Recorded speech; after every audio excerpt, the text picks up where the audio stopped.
जब दुनिया संकट में आती है तो बजाय जल्दबाजी करने से सोच समझकर फैसले लेने चाहिए, क्योंकि जो दिखता है वो होता नहीं और जो होता है उसके पीछे एक कहानी होती है। आज सत्य और तथ्य में बात होगी मनमोहन सिंह सरकार में मंत्री रह चुके अश्विनी कुमार की।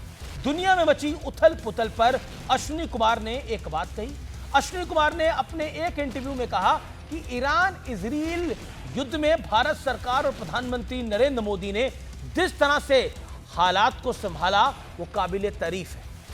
अश्विनी कुमार ने यह भी कहा कि पीएम नरेंद्र मोदी ने सभी पक्षों से युद्ध खत्म करने की अपील की और साथ ही इस कठिन हालात में ईरान, इजराइल और अमेरिका तीनों देशों के साथ अच्छे संबंध रखे। सिर्फ अश्विनी कुमार ही नहीं, मनीष तिवारी से लेकर शशि थरूर तक तमाम कांग्रेस के ही नेताओं ने मोदी सरकार की नीति की तारीफ करी है। आइए पहले इन सबको सुनिए और फिर आगे बढ़ता हूं। इन जटिल समस्याओं में प्रधानमंत्री मोदी और भारत का योगदान मैं समझता हूं सराहनीय इसलिए है कि भारत की आवाज़ सुनी जा रही है, क्योंकि जो हमारी ऑयल एंड गैस के सप्लाईज हैं ईरान के माध्यम से, जो हॉर्मुज के माध्यम से जो हिंदुस्तान पहुंच रही हैं, वो पहुंच रही हैं। So we are in a better position to negotiate how to protect India's interests. India's diplomats, our ambassadors, our missions, they are working hard. Foreign policy means pursuing your own national interest, which India has always done. बहुत ये तो अव्यवस्था है, ऐसी कोई कमी नहीं है, पर ये माहौल बना लिया कि कमी है। Well, it's not our war. We've always been rather marginal players in the greater Middle East. We are doing the right thing.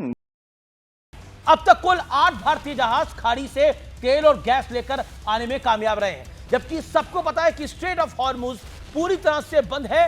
Europe gas के लिए तरस रहा है। फ्रांस भी ईरान से गैस सप्लाई चालू करने की अपील कर रहा है, लेकिन मोदी सरकार ने स्थिति को समझा और अपनी एक स्ट्रैटेजी बनाई। बैक चैनल डिप्लोमेसी के जरिए भारत सरकार ईरान को समझाने में कामयाब रही। यही वजह है कि इस कॉम्प्लेक्स सिचुएशन में भी तेल और गैस लगातार भारत पहुंच रहा है।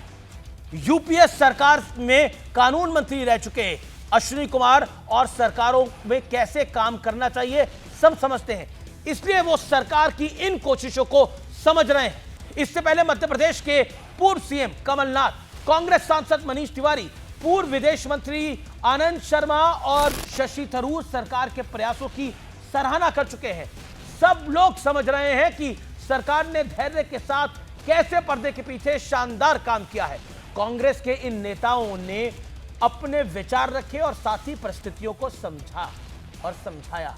कांग्रेस लीडर और विपक्ष के नेता राहुल गांधी को यह बातें क्यों समझ में नहीं आ रही?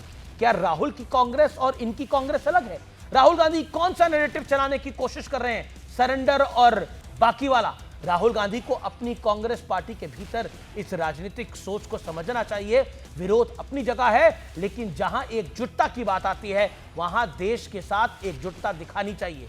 भारत के अलावा एशिया के कई देशों में इस समय भीषण तेल और गैस का संकट चल रहा है, लेकिन भारत में ग्राउंड रियलिटी काफी बेहतर है। मैं फिर कह रहा हूं, मुस्कुराइए, आप भारत में हैं, लेकिन स्थिति हर रोज और बेहतर हो रही है।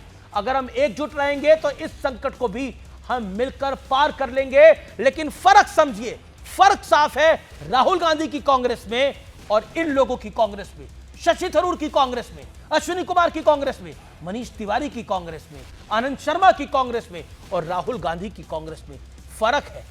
कम से कम राहुल गांधी अपने नेताओं के विचारों को समझने की कोशिश तो करें। हो सकता है थोड़ा बेहतर हो जाए, बाकी उनकी मर्जी। नमस्कार।